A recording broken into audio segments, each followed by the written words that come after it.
the end of the 20th century, a mountaineer goes missing in the Oregon mountains. Rumors quickly spread throughout the town. People say that the man has contracted an animal-borne virus called Hill's fever. The local people, however, call this disease the wolf's face. One day, Grady and his son Blake go hunting in the forest. When Blake gets distracted by mushrooms and birds, Grady scolds him, reminding him that he needs to be careful or he won't survive. At that moment, Blake notices some movement. Grady says it's a deer. When Grady aims his rifle, the deer suddenly runs away. When he looks back again, he realizes that Blake has disappeared. While waiting for the deer, Blake suddenly sees a mysterious creature, but the creature immediately disappears. As Blake tries to look for it, he hears a growl coming from deep within the woods. As he backs away in fear, someone suddenly appears in front of him. It's Grady. He scolds his son again for not listening to him. Just then, strange noises rise from among the trees. Grady realizes something is wrong and runs to the hunting cabin with Blake. He readies his rifle. Outside, a creature is trying to get in by climbing up the stairs. It tries to force the door open but can't. Then it tries to circle around to the back. With the movement of a nearby animal, the creature jumps down and attacks. When Grady looks outside, he sees a torn-apart deer on the ground. When he shifts his gaze to the darkness a little further ahead, he spots the creature. He immediately fires, but the creature escapes. A terrifying howl echoes through the forest. Blake, frightened, asks what happened. Grady says it was just a bear. That night, Grady calls his friend Dan and tells him he saw a wolf. It becomes clear that Grady has been researching this mysterious creature for a long time. Dan says there's no need to go after this creature, but Grady is determined. He states that he's doing this to protect his children. Blake, standing at a distance, overhears the conversation and looks at the tattoo on his father's arm. 30 years pass. Blake is now married to Charlotte, and they have a young daughter named Ginger. One evening, Blake receives an official letter containing some keys. The letter states that after years of disappearance, the state of Oregon has officially declared Grady dead. Blake has been expecting this news, but still feels hollow inside. He regrets not having spent more time with his father, because he left home as soon as he became an adult. The next day, he goes to Charlotte's workplace and tells her that he has noticed a distance growing between them lately. He explains that this letter reminded him that he needs to spend more time with his family. He says that he will go to Oregon to collect his father's belongings, and that if they want, they can spend the summer vacation there. While driving, Blake stops at a fork in the road. He wants to look at the map, but his phone has no signal. At that moment, little Ginger says she saw an armed man in the hunting cabin. The man is approaching them. When the man gets closer, it turns out to be Derek. He is Dan's son and Blake's childhood friend. Derek says that no one lives in this area anymore, and that the main road to Grady's old farm is also closed. He offers to guide them and gets into the car. As evening falls, the journey is suddenly interrupted. A mysterious creature appears in the middle of the road. It's a wolf. Blake quickly swerves the steering wheel, avoids hitting it, but the vehicle goes out of control. It crashes into a ditch and tips over on its side. Blake immediately comes to his senses and is relieved to see that his family is okay. Derek tries to get out, but since the car is on its side, he falls to the ground as soon as he steps out the door. Blake tells his family to carefully exit through the window. At that moment, they hear a growl coming from nearby. When he looks in the rearview mirror, he sees the wolf rapidly approaching. While trying to close the door, he notices Derek lying on the ground, injured. At that moment, the wolf smashes through the window and bursts inside. The shattered glass cuts Blake's arm. The wolf leaps onto Derek and kills him savagely. Then it drags the body away into the forest. Taking advantage of this opportunity, Blake, Charlotte, and Ginger quickly get out of the truck and run toward Grady's house.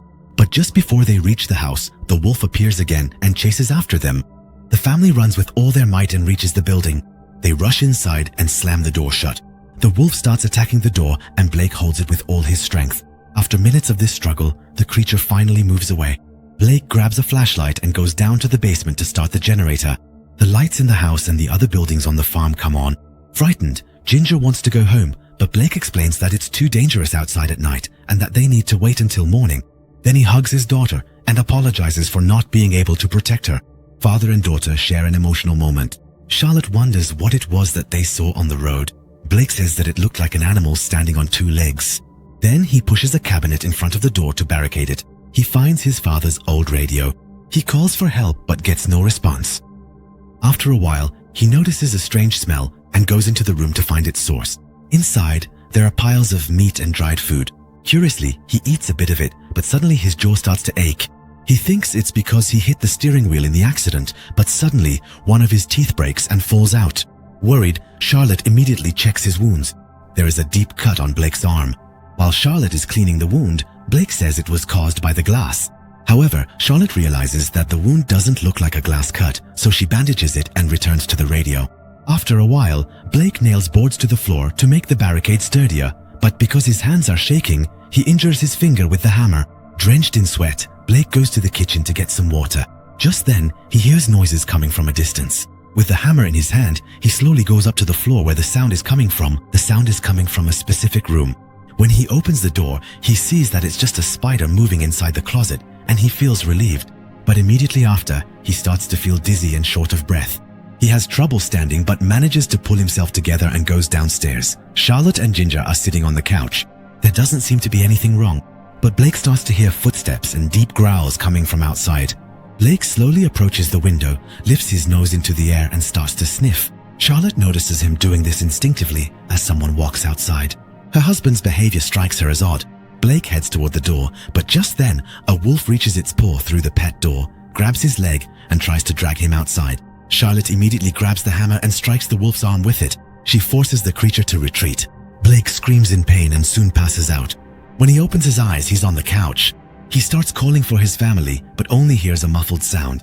He goes down to the basement to find the source of the sound. He sees that Ginger is asleep and Charlotte is still trying to call for help on the radio. When Charlotte fails once again, she angrily throws the microphone. At that moment, she notices that Blake is having trouble breathing. When she turns around, Blake is standing silently in the dark. She approaches him and tries to say something, but only unintelligible murmurs come from Blake's mouth. Not knowing what to do, Charlotte tries to calm her husband down. At that moment, Blake wets himself. The woman, startled, immediately takes him upstairs and puts him to bed. When she lays his head on the pillow, she notices that his hair is falling out. Charlotte brings him a pen and paper so he can write. Blake struggles to hold the pen and shakily writes, "I'm dying." Charlotte panics. She tries to comfort him, saying that he's just sick and will get better soon. But Blake can no longer hear his wife's voice. His vision becomes blurry. Everything around him is covered in a blue mist. Even though Charlotte speaks loving words, Blake looks at her with a blank stare. He can neither hear nor speak. When he tries to call out to his daughter, he notices blood on his hand. Charlotte sends little Ginger to the other room and unwraps the bandage on Blake's arm. Underneath, a wound covered with decaying flesh is revealed. Blake lets out a guttural hiss and backs away from his wife in panic. He starts scratching his arm against the wall. As Charlotte watches in horror, Blake suddenly begins to bite his wound. With each bite, a few more of his teeth fall out. Then he stops, looks at Charlotte with his eyes, and quietly walks away. Charlotte follows after him, but gives up when she can't communicate with him. When she looks out the window, she sees Grady's old car. She immediately goes down to the basement, finds the keys and a battery, grabs a knife from the kitchen, and moves her family to the car. Blake is now powerless, so Charlotte puts him in the back seat. While Charlotte is helping Ginger, they hear a howl echoing from the forest. Panicking, Charlotte opens the hood and tries to connect the battery to the engine. At that moment, Ginger notices that Blake, sitting in the back seat, is slowly turning into a wolf. Charlotte gets behind the wheel and tries to start the car. The engine doesn't respond on the first try, but after a few attempts, it finally starts. Charlotte disconnects the battery and returns to the driver's seat. Just as they're about to move, the wolf suddenly jumps onto the hood of the car. It shatters the windshield and breaks the gear stick. Charlotte attacks the creature with the knife in her hand and stabs it several times. This brief distraction gives the family a chance to get out of the car and escape. They all run away together, but the wolf is right behind them. They climb onto the roof of the greenhouse. Blake pulls the ladder up after them. That way, the wolf can't follow them. But the creature doesn't give up. It enters the greenhouse and starts waiting below. After a while, the greenhouse reaches its weight limit. The connection points start to come loose. At the same time, the wolf jumps up and begins clawing at the roof, making holes. Terrified, Ginger tries to get closer to her mother, but she slips and falls through one of the holes. At that very moment, her mother and father catch her. They pull her up before the wolf can reach her. With a guttural growl and a gesture, Blake tells his family to go back to the house. Then he jumps out of the greenhouse and runs into the forest. When the wolf goes after him, Charlotte and Ginger immediately return home. Amid the howling sounds coming from the forest, Ginger cries and yells at her mother, asking why she left her father alone. Through her tears, Charlotte explains that Blake was trying to protect them. At that moment, a new growl is heard from outside. Charlotte runs to the window and, seeing that it's Blake approaching, opens the door. Blake comes inside and collapses in the middle of the living room. His body has now become completely inhuman, taking on a terrifying form. Little Ginger approaches in fear. Although she's frightened by the sounds her father makes, she doesn't back away. She touches his forehead with her hands and says, "I love you." Blake's eyes become vacant. He can no longer hear or understand anything. His vision becomes completely blue and blurry. Suddenly, he bends forward and vomits, blood gushing from his mouth. His fingernails come off one by one. Seeing this scene, Ginger screams. Charlotte immediately grabs her daughter by the arm and pulls her away. When Blake lifts his head, he sees a human finger in his vomit and is horrified. Suddenly, he growls, leaps over the table and lunges at his family. He looks straight into Charlotte's eyes. When he sees that she stands tall without fear, he slowly calms down. He heads for the door, but just as he's about to go outside, the wolf jumps on him and knocks him to the ground. Blake and the wolf start wrestling on the floor. Charlotte grabs a knife and stabs the creature in the back. The wolf growls, changes direction, and goes after Charlotte and Ginger.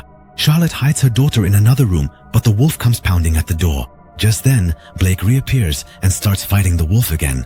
In the end, the wolf brings Blake down to the ground. As the creature drags Blake's body down the hallway, Charlotte grabs a fireplace poker and strikes the creature on the back. She drives it away from the room where her daughter is and lands a blow to its face. But on the third strike, the wolf retreats. Blake recovers, leaps onto the creature, pins it to the ground, and sinks his teeth into its neck. As his bite deepens, the creature stops struggling and dies. Blake looks at the arm of the corpse lying on the ground. There is a familiar tattoo there. The truth is revealed at that moment. The creature he killed is his father, Gray. When he disappeared years ago, he had actually turned into a wolf, and now the curse has passed on to his son. Unable to bear both the physical and emotional pain, Blake runs outside. As he falls to the ground, he enters the final stage of his transformation. His nails turn into claws, his body becomes muscular and covered in fur, and his teeth transform into long, sharp fangs. When his vision clears, he realizes that all the sounds he hears are now part of his new instincts. He has now completely transformed into a werewolf. Meanwhile, in the house, Charlotte comforts Ginger in her arms. Suddenly, the power goes out. When Charlotte looks out the window, she sees her husband fully transformed. Blake runs toward the house like a monster. Charlotte grabs a knife. She carefully moves toward the direction of the sound. When she turns around, she sees Blake standing right behind Ginger. As Blake approaches, Charlotte instinctively swings the knife, cutting Blake's arm. Charlotte and Ginger seize the opportunity and quickly leave the house, hiding in the barn. Shortly after, Blake appears at the door. He breaks the thick wooden boards with his bare hands. Then he tries to dig through the ground to get inside. Since he can see clearly in the dark, he approaches quietly and watches them without being noticed. But as he takes a step, his foot suddenly gets caught in a bear trap. This is a trap that Charlotte had set up earlier. The mother and daughter scream, turn on the flashlight, and start running away. Although Blake tries to free himself, he realizes the trap is also chained. Left with no other option, he cuts off his own foot. Despite the pain, he plunges into the forest, tracking his family. Shortly after, they find Derek's severed arm and the truck still impaled on the tree. Charlotte picks up Derek's gun from the ground and, together with Ginger, runs to take shelter in the hunter's cabin. Before long, Blake climbs the stairs and appears before them. He tries to speak with a low growl. There is still a bit of humanity left inside him. Ginger senses that her father wants this pain to end. Just as Blake is about to come inside, Charlotte reflexively pulls the trigger. The gun goes off. Blake is shot in the chest. The two of them go outside together. They kneel beside the dying Blake and, in tears, embrace him. In the morning, Charlotte and Ginger look out over the valley that Blake loved so much as a child. A gentle breeze blows and everything is quiet. Everything is over now, at this moment.